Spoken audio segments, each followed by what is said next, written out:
I have a request from some of the parents that belong to the middle school Comp Apps Google group to record this presentation because some of them weren't going to be able to make it. So I'm going to get to see what I look like in a camera when I go back to edit it and post it on my website for the parents. Officer Valentino and I put this together for you. It's a very quick guide. I mean, we both agree that you could easily spend a solid hour and not get all the information you need when dealing with cyber safety in kids. Because each of the topics are just enormous. So every topic that we touch on could be at least an hour for each topic. So we're just going to sort of tip of the iceberg, make for some awareness, and if there's more questions, we can do a follow-up and we'll explain our resource suggestions to you throughout the presentation. Our very first topic, which has been prominent in the media lately, has been cyberbullying. Now, a very short definition for cyberbullying is any electronic device that is used to harass a child, basically, is cyberbullying. You will find much longer definitions, which will qualify it further, but that's just a very basic qualification for cyberbullying. Now, three most recent victims, although Ryan Halligan's actually a couple years ago, Tyler Clementi, Phoebe Prince, and Ryan Halligan were all victims of cyberbullying and later committed suicide. Tyler Clementi was a victim of inadvertent cyberbullying. His roommate thought he was playing a prank and did not realize the repercussions were going to be in Tyler killing himself. Phoebe Prince was a victim of what's known as Mean Girls cyberbullying, where she actually ticked off a small group of girls in her school, in South Hadley High School, and they made life for her in school absolutely unbearable. Ryan Halligan actually became a victim of what is known as cyber mobbing.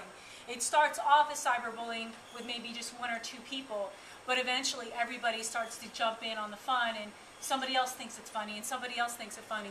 And the touchstone moment for Ryan was when one of the more popular girls in school had been IMing him and saying that, you know, she thought he was cute or whatever, and then making a fool of him in school.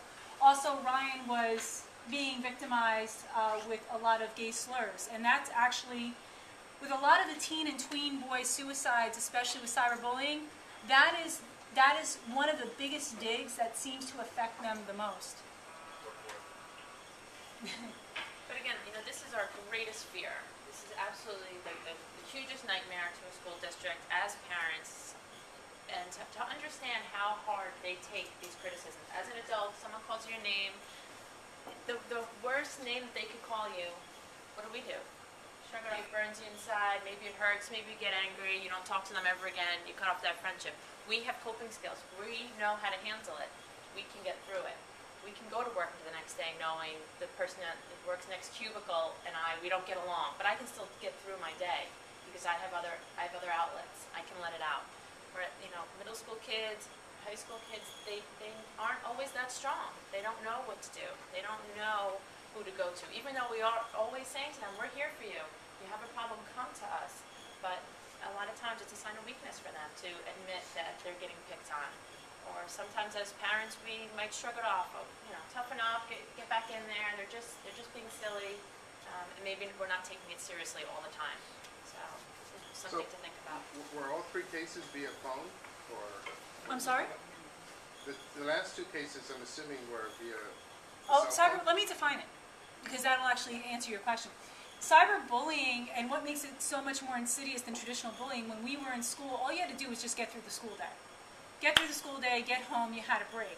Cyberbullying can take place over any type of electronic device you have. It could be a computer, it could be during gaming, it could be on your cell phone, it could be on any handheld gaming device, anything that allows you to have contact with other people. Even if you just use a simple digital camera, but it's used with the intent to harm or humiliate another child, it still becomes a device of cyberbullying. Because there's no end to their day anymore. There's no beginning and end. It's constant connection to people that they go to school with. So there's no end. There's no break where they can go home and there's a safe zone. I mean, unless in your specific homes you have rules. That's it. You come home from school, the phones go in the box till tomorrow, and you know there's no computer, no TV, and it's just you and your family, which doesn't happen. I doubt it happens. I mean, someone like when my cell phone battery's dying right now, and I'm like hyperventilating inside. The kids are fine. And then, no, my mom's not going to need me, and, you know, I get it. It's our lifeline, and it's theirs too. You know, we're bringing them up in that generation, and the negative side is they're constantly connected to everyone. And when it's good, it's great, and when it's bad, it's really, really bad. The most important line. I clearly made a mistake putting that computer in his room. I allowed It may not be the easiest thing to hear, and you're going to hear it reiterated time and time again tonight, is that unsupervised access to the internet in a private area of the house is like letting your child go to an unsupervised party with no adults. That's my analogy when I talk to my kids about it. Warning signs. I mean, warning signs of cyberbullying, and Officer Valentino is probably more adept at describing this to you, but it's going to be almost any type of distress. You know when your child's distressed, and it's that simple. I mean, but things that are particular to cyberbullying would be reluctant to use a computer or electronic device, or obsessively using it, hanging on every single text, tons of texts coming back and forth, and you seeing them get agitated. There's a very strong chance that right at that moment that they're being harassed through text. Looking nervous or anxious or jumpy when receiving IMs or texts. Also, if you have the like all of a sudden stomach problems, not wanting to go to school. I mean, I know they're teenagers. I know they'd rather not go to school sometimes, but you know when they have that anxiety. You know it in your gut when your child has that anxiety and something is bothering them, and that's what you have to look for. You're always looking for that change in behavior. You know, like we can't just, you know, oh, it's hormones, they're teenagers. We have to stop making excuses. I mean, that's certainly a part of it, but is there more to it? Is there more to it? The fact that if you know they're on a team here and they're all about that sport, and all of a sudden they're not wanting to go to school that day, meaning they're not going to participate in that game, that team event, that should be a tremendous red flag, because for them not to participate in that is usually their life, something they look so forward to. For them to know that's not going to happen for the day or for the weekend. Okay, now what to do? Very first basic steps, what to do. Copy and save all forms of the bullying if you're able to. The biggest mistake people will make is delete the evidence. Don't delete the evidence. Hang on to it, then get the kid off the device. Whether it's cell phone, if it's IM, if it's chat. Make sure you block users and change cell phone numbers. That's my own personal addition in there. Some people don't like doing it, but if you're talking about your child's peace of mind, you know, I would just go ahead and change the cell phone number. Just make it as hard as possible for whoever's bullying them to reach them, especially before you start reaching proportions where it becomes cyber mobbing. Also, get away from media. Get your child plugged back into everyday life. Usually when a child gets involved in cyberbullying, it becomes almost obsessive, almost addictive. It's a constant argument. And they don't realize they're getting sucked in, and what you can do as a parent is to bring them back out, sometimes forcibly, but after a while, they will get replugged into the, you know, what it's like out here in the real life, not in the cyber world, and they'll actually have a little bit more perspective. And that's what happens during cyberbullying. They lose perspective over what's happening. I think, again, limiting, like we limit everything else for them, limiting their connection on their phone, because they're not talking on their phone. What are they doing all night long? You put them to bed, they go to sleep, their phone is in their room with them. Are they going right to sleep? No, they're texting all night, they're chatting all night. From most cell phones these days, you can Skype. I can Skype right from my cell phone. I don't need a laptop anymore. From my cell phone, I can video chat with somebody. It doesn't take much. I can connect myself to anyone, you know, within 2 seconds. I'm connected. You're asleep, you're thinking, you know, they've gone to bed, they're quiet, or they're studying, they're reading. Meanwhile, they have access to the whole entire world. It's like giving them a passport to another country and not knowing about it.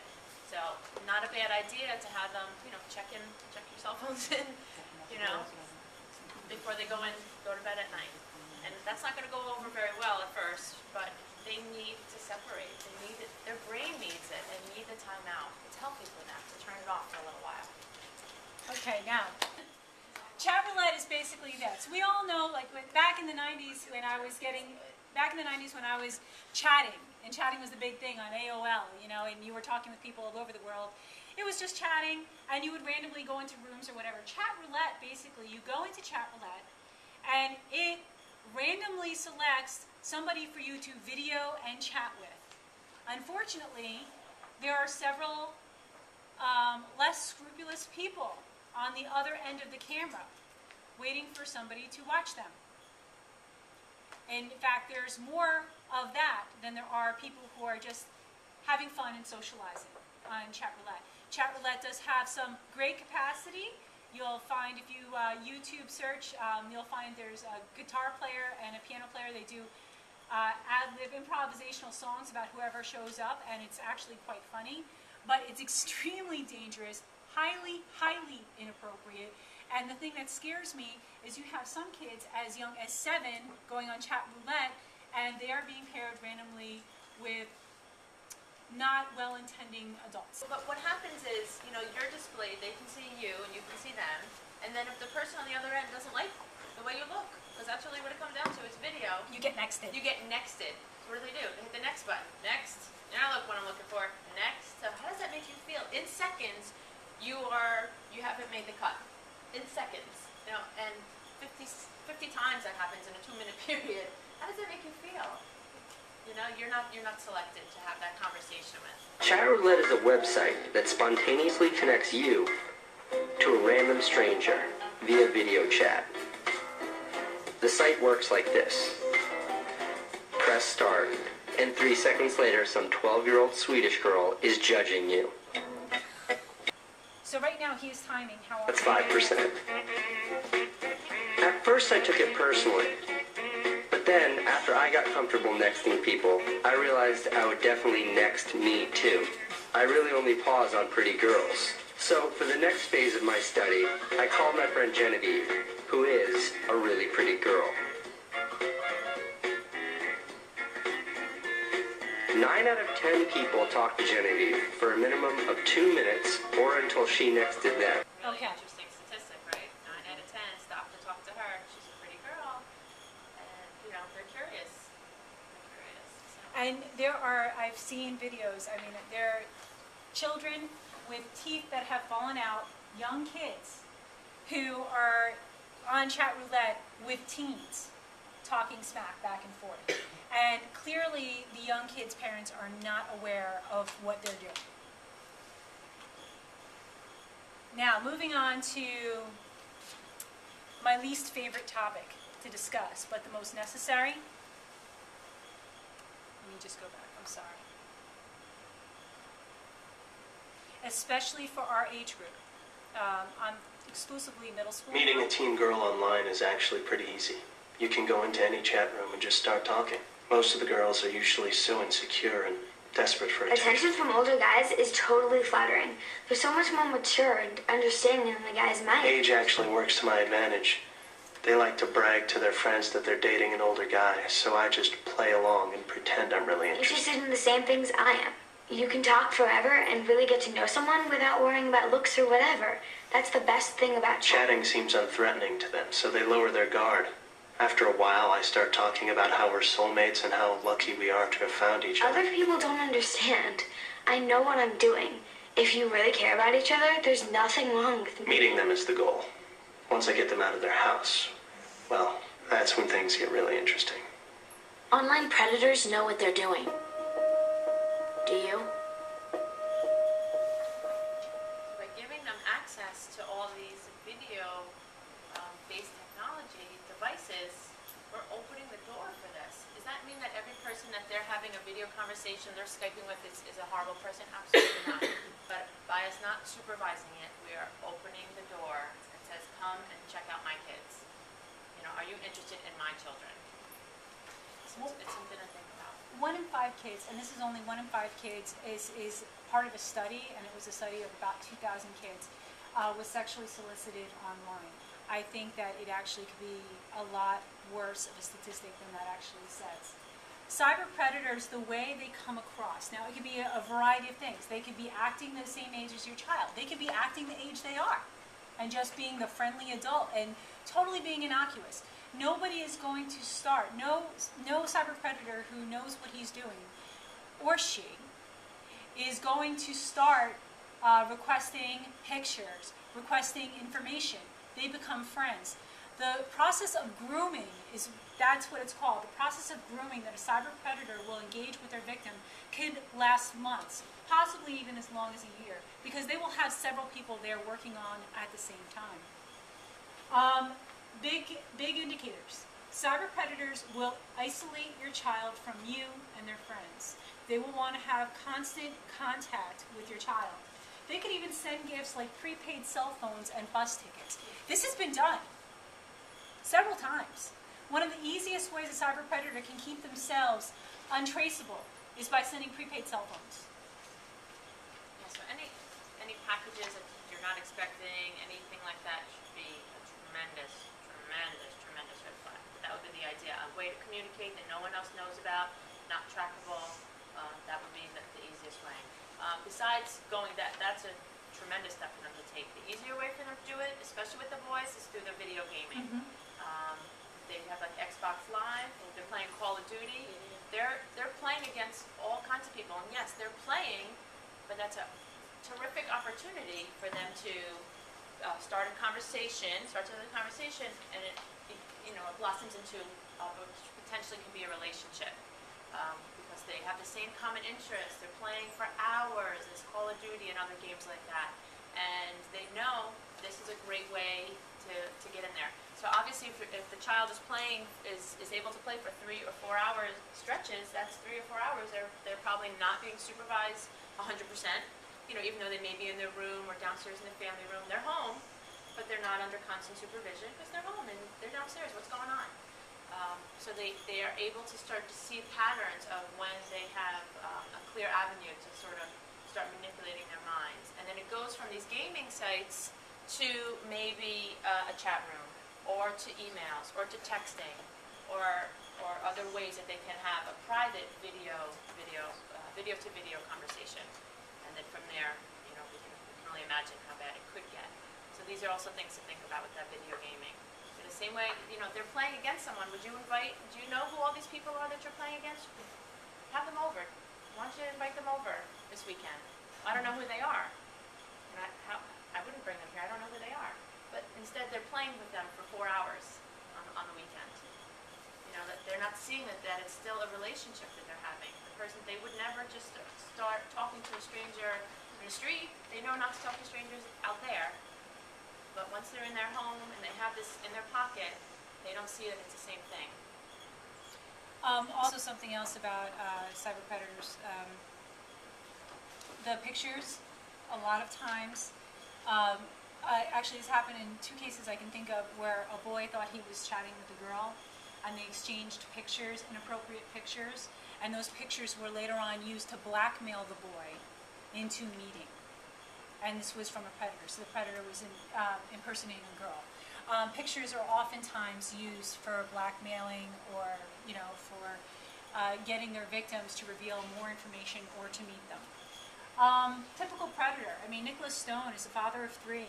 He's in his mid-30s, Canadian resident, and he lured 55 girls into various acts of inappropriate pictures and inappropriate videos, which Nicholas Stone remixed and sent out onto the internet. These girls' images, their videos, they can never get back. Never get back. And if any of those pictures or videos has their name tagged in it, it will always show up in a search. He did not meet many, but he did meet and assault one of his victims. And he looks like a very nice guy. That happened to be his Facebook picture. And nobody suspected him. And he'd been doing this over the course of years. So a predator doesn't necessarily have to meet with your child to do damage. He did damage to 55 girls who will never get information back about themselves, videos that they let out there. Have you ever watched the show To Catch a Predator? The show on television? It's disturbing. It's important to watch maybe 1, 2 episodes, but it's disturbing. And who are the people that they're catching? They're people in the community. They're people. I saw one episode. It was an ER doctor. Another one. It was a religious figure. It was a rabbi. Yeah. So it can be anyone. So when they're little, we tell them to be afraid of the person with the dark sunglasses and the long trench coat. Well, that's no more. That is no more. It can be absolutely anyone because the internet allows you to remain anonymous. You can be anyone that you want to be. You post any picture for yourself that you want. It certainly doesn't have to be you. You can be the best looking person, the person you dreamed of looking like. You post that as your picture, and you can create this other persona, which is scary. You know, there's something I was going to say. I just lost it, so I'm hoping that it comes back. No, it's okay. It's okay. All right, now I wanted to tie this in. Now, I also had my students look for themselves. All right, because you need to know how traceable you are. Almost all of the students found themselves or found their parents, so you need to be aware of that. There are ways that you can manage this. Now, how your child can be tracked. I'm going to take you out of the presentation to show you Spokeo, which is a device that many universities and law enforcement agencies use. It's Spokeo.com. I Spokeoed myself, and I showed the kids how they could do this as well. Where's my Safari? Spokeo, people search. Here we go. All right, so Spokeo is an aggregator. An aggregator is basically a catch-all for any information you want to know, okay? So instead of you going and reading a newspaper, an aggregator will go and bring articles from the New York Times, from Time Magazine. If you have an aggregator, it brings all this information to you. So Spokeo is a social media aggregator. And I had no idea what I was walking into when I checked out Spokeo, and I saw it on another teacher's blog site.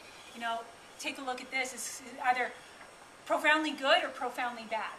So what I did is I created an account using my regular standard Hotmail address. And I entered in my email to my Hotmail address. I did know that I was entering in my password to my Hotmail on a third-party site, so I knew I was going to change it, but I wanted to see how it would work. Spokeo populated, within minutes, information on every single Hotmail contact I have, which is hundreds and hundreds of contacts. I wasn't friends with most of these people on Facebook, but all their Facebook information popped up. Teachers here, their Amazon wish lists popped up. It is a very, very powerful aggregator. So now I created an account with an email that doesn't have any contacts whatsoever, specifically just for demonstration cases. And I mean, right now, it's just looking up information on one of my emails, which is my Gmail account, and it'll say, it does have some of my information, you know, and this is all information that I'm aware that is out there. You know, it has my Gmail account, which is jen.cronk. This is a picture of me in Fort Lauderdale and Fort Lauderdale. That's a picture of my couch in a house that I was selling. These are stock pictures that Spokeo just kind of puts in there. But these are associated with the Flickr account, so it got it. Also, what's happened when I've Spokeoed some of my high school students, I've gotten their profile pictures, their name, their age, their address. Yes. You can also do a name search. This is an email search. You could do a name search and a phone number search. So you need to be aware that almost anybody can be tracked today. And it's something that your kids need to be aware of. And I bring that home when I teach them in class, but it's also extremely important that they get the message again at home. Another step, really quickly, is Googling the email. If your child has an AIM account, their username at aim.com is an email. Anything that I have ever put on the internet with that email address is searchable and indexed. Every single thing that I've done with this email address is searchable and indexed if I posted it on a public forum or anything like that. It's another thing to be very aware of. So if I happen to have used jen.cronk@gmail.com and I was in a Mommy Meetup site, oh, and I'm in Cortland Manor, oh, I live on 36 East Hill Road, you know, it's very, very easy these days to track people down. And predators use this. Another thing I wanted to show you, and this is something good, very, very good. A Google alert. And all you have to do, I don't know if you can see, but all you have to do is Google alert. So you type in Google Alerts. And this is, by the way, this video is going to be posted on my VMS website. So anything you miss, you will get there, okay? So you Google alert, and you can fill in this criteria right here.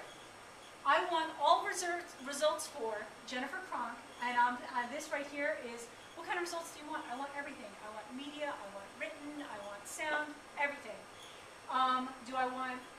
Right now my thing was once a day, only the best results, meaning the ones pertaining to me the most. And what happened just recently is I wanted a new portfolio for some of my work. I just got an alert 3 days ago. Guess what? Your name just came up on a new website. I'm like, oh, that was my website. I forgot I set up the Google Alert when I was doing a demo for the kids. So this is a really good idea to set up a Google Alert with your child's email.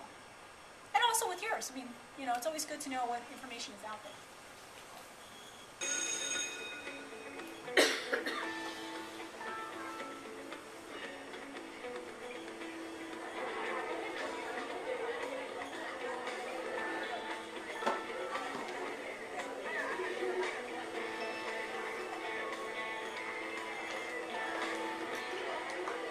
Hey, Megan. Nice. Right, quiet down. Thank you. Quiet, please, everyone. Shane Andrews. Yes. Emily Abbott. Yeah. Graham Cowell. Yes. Jessica Collins. Okay, so we know where we're going with this. I didn't see what it said. Oh, next time wear black. Okay, so obviously the girl had taken an inappropriate picture of herself. Sexting is something that's really important to discuss, and it's so important, please, parents, to discuss with your kids. And some of these conversations are going to be uncomfortable, and that's okay. They are going to be uncomfortable. Rather have the conversation now than regret you didn't later, okay? Sexting is the act of sending any kind of sexually explicit imagery, nude, partially nude, usually via the cell phone, to another person. The major issue, besides the social implications of dealing with sexting, is that when any minor, even if they take the picture of themselves, takes a picture of themselves inappropriately nude, partially nude, they are now in possession, in the eyes of the law, of child pornography. If that same minor takes that picture and sexts that picture to their boyfriend, they are now trafficking child pornography.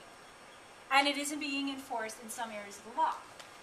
And the problem ends up being, as the parent of the victim, even though they took the photo themselves and chose to send it to someone, you come to the police department and you want us to get rid of it. You want us to make it stop. And I can't. I can't do that because it's out there. And, you know, there are certain, we know it's posted on certain web pages. We can, you know, make contact to that web page and have it be removed. But it's out there. Right? So I send it to you, and you send it to 50 people, and they've sent it to 50 more people. It's out there, and it will always be out there. We can't remove it. So it really becomes a problem. And how does that child come back to school the next day, the next week, the next month? That person applies for a job. It's going to come back to haunt them forever. And to get them to understand that is really, really difficult, especially for the middle schoolers, because, you know, to think about getting a job is a lifetime from now from them. But, you know, it's something to really think about. I can't tell you how many times it's come. I've had parents come down with usually their daughters. Daughters are starting crying. I made a mistake. I knew I shouldn't have done it. But what do I do now? You know, and it's really frustrating because we can't fix it. We can't put a permanent stop or a permanent end to it. But if they do it once, you know, they'll never do that again. But, you know, by having that conversation ahead of time, hopefully makes them understand. You know, would you run down the street without your top on? No. Would you go to school without your clothes on? No. Yeah, but that's what you're doing. We all made really dumb mistakes as kids, but the only problem is now our kids, when they make those mistakes, they can never outlive those mistakes. They will follow them. I love social media. I use social media all the time to interact with other classrooms, teachers, but I believe social media has a place, and I don't believe social media really has a place socially with children. I think it does have a place educationally. But socially, I don't believe there's any use for it, because just like Officer Valentino was saying, you're essentially putting a very, very powerful tool in the hand of somebody extremely immature and who's not going to understand the implications. They don't have self-control yet. You know, they don't have the understanding of, like I said, of tomorrow and next week and in a year from now. They don't get that yet. Usually, like Officer Valentino said, that it's usually girls to boys. It's usually some type of relationship currency. If you really like me, you'd send me a picture of this or of that, or, you know, don't you love me? You don't love me if you're not doing that. And girls, not all girls, but most of the time, girls needing that kind of acceptance or that kind of approval will go ahead and do that, and they've just compromised themselves. Because once that picture is gone, it is gone. There is no getting that picture back. Legal issues, like I said before, I kind of jumped the gun before, but it's very important to drive this home. There was a 15-year-old in Florida who became a registered sex offender because he had forwarded a picture that his ex-girlfriend had sent him around to the entire school. That 15-year-old is now a registered sex offender. During Halloween, has to go to the registered sex offender event so that way he is not on the streets. He's not allowed to live near a school for the rest of his life. Yes, he made a big error, but he did not deserve that label, I personally don't feel. So, because also the legal system is struggling to come up to speed with social media, and social media is exploding, there's always going to be a dangerous interpretation of what's going on there. So this is really important that children understand this. That it's not a game, and you could ruin your life, unfortunately. When we went to school, you know, if a rumor was ever started about you, how hard was it to go to school the next day? That was tough enough to deal with. But now it's not just a rumor. There's video, there's picture proof, there's documented texts that are getting forwarded, the emails are forwarded, they're blogged, they're posted, you know, they're on someone else's Facebook wall. There's no escaping it anymore. Jessie Logan is one of the biggest examples. Now, Jessie had texted a picture of herself to her boyfriend. Her boyfriend, when they broke up, forwarded the picture to his friends, and his friends forwarded it to the entire high school. Jessie was 18 years old, and because she was 18 years old, the boyfriend was not being charged with anything because it was not trafficking child pornography. Unfortunately, now Jessie made it through school. She gutted out school for her entire remainder of the senior year, even though she didn't want to. And the picture was around everywhere in school, constantly being brought up to her. She thought she had made it through, and she got to college, and the picture followed her. And unfortunately, when she got to college and the picture followed her, she committed suicide. She did exactly what Megan Myers did. She had gone to Megan Myers' funeral a couple months before that, and because Megan Myers was a victim of cyberbullying, and so was Jessie, and she just couldn't deal with it in college anymore, and she hurt herself.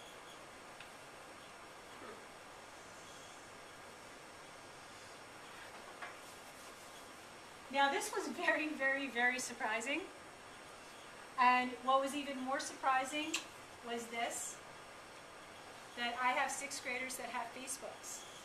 That I found that kind of disturbing, and that's not judging, but for me, I find that kind of disturbing because I'm on Facebook quite a bit.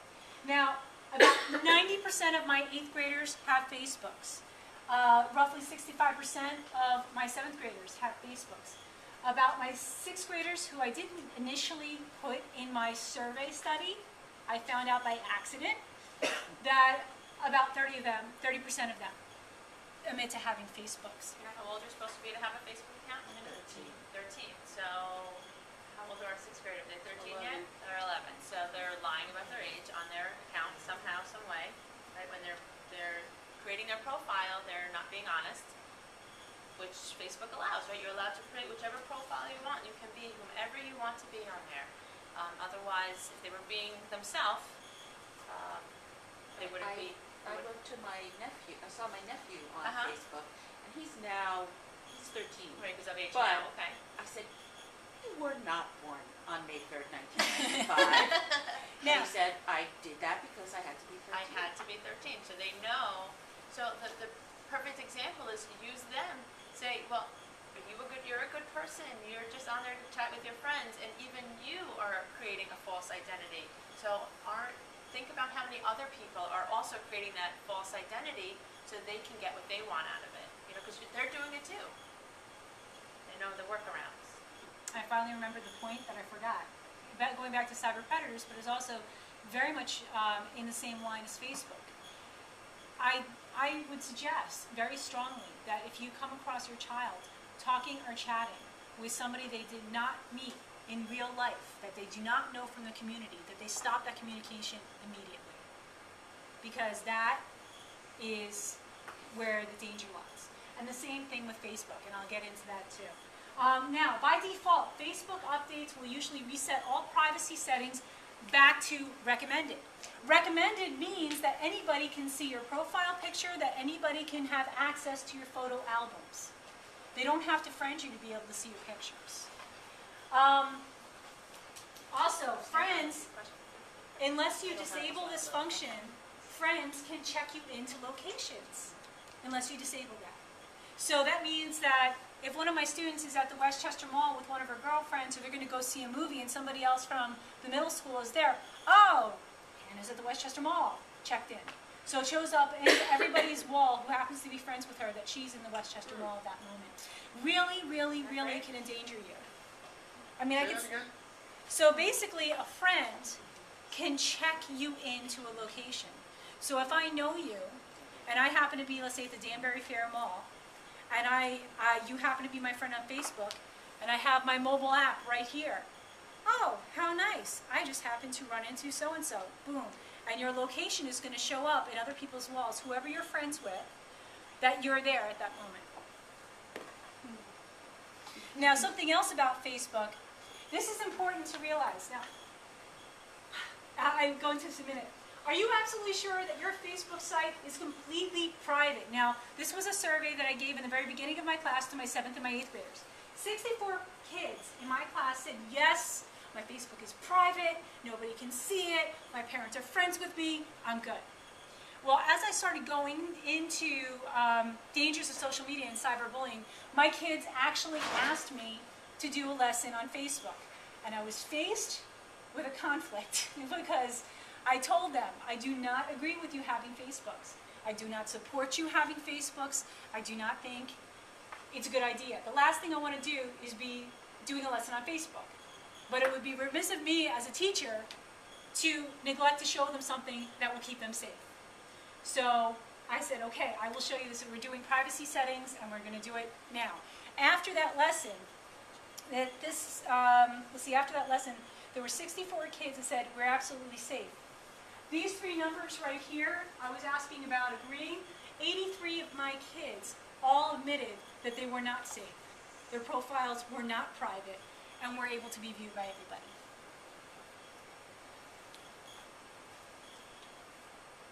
Before you go on please, to go that, ahead. so I mean, you know that your children are on Facebook? Those of you who have kids who are on Facebook, are you aware that they're on there?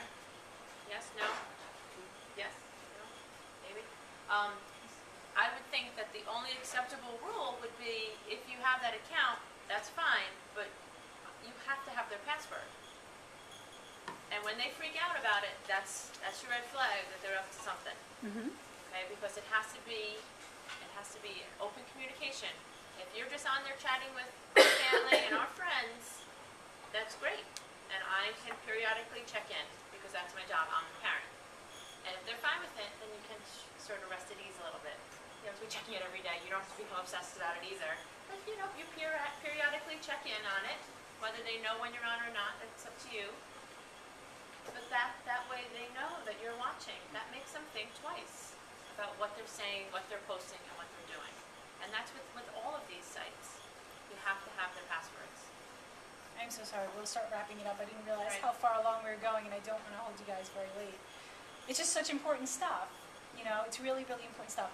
Now, all pictures and videos that you have posted are visible to others on Facebook. They belong to Facebook. Any pictures that you have, let me just put that back in English. Any pictures that you have posted on a Facebook that others can see, meaning that you did not make them private, Facebook has in their terms of service that while they're visible to other people, Facebook can use them in any way they want. You grant us a non-exclusive, transferable, sub-licensed, royalty-free, worldwide license to use any IP content that you post or in connection with Facebook. So your content can become advertisements, any of those little side pictures. Those are from people's profiles. Those are from people's pictures. Now, two other points to make out quickly. You know, just exactly what Officer Valentino said. The only way to make sure that your child, you can keep tabs on your child, is not by friending them. I have plenty of kids that say, oh, Miss Kronk, my parent's my friend on Facebook. And I'm like, yeah, but you can restrict their posts, your posts. And the kids are like, you know, you can. The kid's right here in the very first part of the settings. And I have, by the way, on my class website, I have a screencast that walks you through this whole thing, okay? But basically, you can restrict, right here, restrict posts. So basically, you can say to your mother's name right here that they cannot see anything that you post on your wall. So if I didn't want my mom to see anything about what I post about my kids or whatever, I can just restrict my mother from seeing my post. She can see everything else, but she can't see my posts. Or I can make it so they can't see posts from friends I'm not supposed to really have. Now your child's friends. This is important. I've had kids that are like, oh, Ms. Cronk, I only have 20 friends, I only have whatever friends. And I had one student who professed that she had a very secure profile, and it was. I checked it. It was, you could not find her on Facebook if you tried searching for her. Only her friends could see anything about her.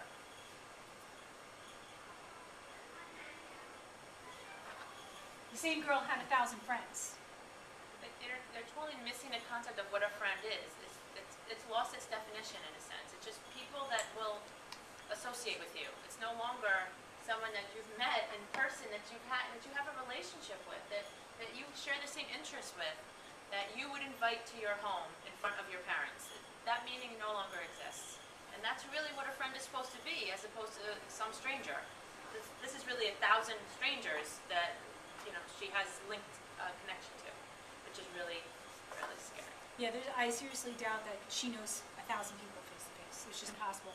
And then she has no control over how her friends make their profiles viewable or not. So if you let people from the outside see your friends, well, there she is. To wrap it up, and I'm so sorry we ran over. Protecting your child. Get internet-capable devices, computers out of the bedroom. That's cell phones too, though, right? Because their connection is their cell phone. That's the easiest one to sneak in their pocket, black out the screen. So at nighttime, it has to go somewhere else. Probably in your room. Yeah. Because don't put it in the Your pillow, house. no, I'm just kidding. Just put it in your room. Good for you. Also, if you have laptops and your kid needs to do laptop work, you know, your kid has a laptop and you're not going to take the laptop away, bring it to the Geek Squad. Have the network card disabled. Make sure that they have a profile on the computer, that they are not the main user of that computer, because if they are, they can enable the network card. Collect all cell phones at sleepovers and parties. Some of the most damaging material or embarrassing pictures can circulate just because of a dare. Let's use a different word than that. I'm sorry. Slightly offended. Okay, now very quickly, and no child does not have administrative rights, because you can install security software like NetNanny is a good one. If your child can install software, not download, if they can install software on your computer, that means that they can turn off any security software you have. So it kind of negates the point of having security software. So that's a big thing. If they can install software, that means that they have administrative rights to your computer and they can disable any kind of security measures that you put into place. And again, We could just get them to play outside again. Then. This would all be easier. Just give them a ball and go play outside. That's what we do with kids. and simplest way to go about it, instead of you trying to figure it out, don't stress yourself out. Take your computer to the Geek Squad or something similar to that. Say, listen, I want a profile for my child. I do not want my child to have the main account. I want us all to have logins. And you have resources that we put together. These are right here, changing Facebook settings. This is the screencast I told you about. You have that, it's right over there. Ms. Krog's Cyber Safety for Parents. There's a part of my website that children cannot navigate to, specifically because I don't want them to know what I'm telling you. And this is all because parents need to be educated at the same time as the kids. This is the parent Google email group with what Officer Valentino is also a member of. If you'd like to join, just email me there. What I started doing is every time I teach anything that has to do with cyber safety, I send it to my parents. They get the same videos, they get the same discussion, so that way we all know what's going on. Other great links, wiredsafety.org, netsmarts.org. Really, really important. So that's this is the 24-hour police department phone number. I'm sure most of you know by now, 769-1941. That'll be 24 hours to get an officer.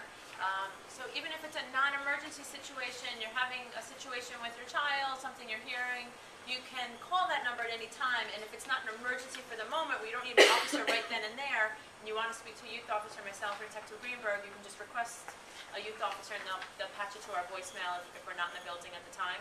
I'm afraid to give you our direct line because we're very rarely actually at that phone, and I'd hate for you, if there was something that was more pertinent for the moment, at least you can get a human right then and there, and they can help figure out what you need at the time. Okay, so that's our number. I am so sorry we ran over in time. I hope that you find it was a valuable hour. Yes, Okay. excellent, excellent. It was very nice. Do you have a question?